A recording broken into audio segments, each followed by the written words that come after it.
I tried Strike Wallet app for 7 days. Here's the shocking truth. When I downloaded the Strike Wallet app, I thought it was just another Bitcoin wallet.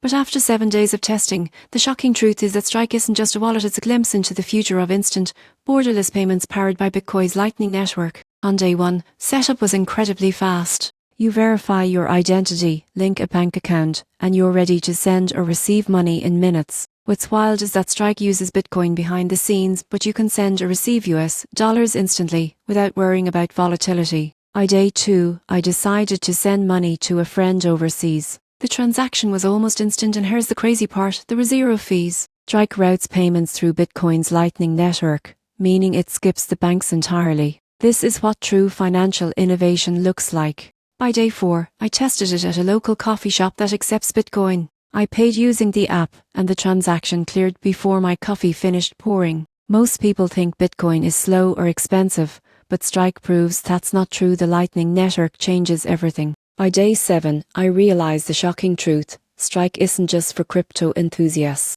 It's a real-world financial tool that's faster, cheaper, and more global than traditional banking. You can get paid, or even dollar cost average into Bitcoin, all from one clean, simple interface. The only downside? It's still expanding globally, so not every country supports all features yet. But once it does, it could disrupt remittances, banking, and even credit card networks. After a week with Strike, I'm convinced this isn't the future of money. It's already here, just quietly running on Bitcoin.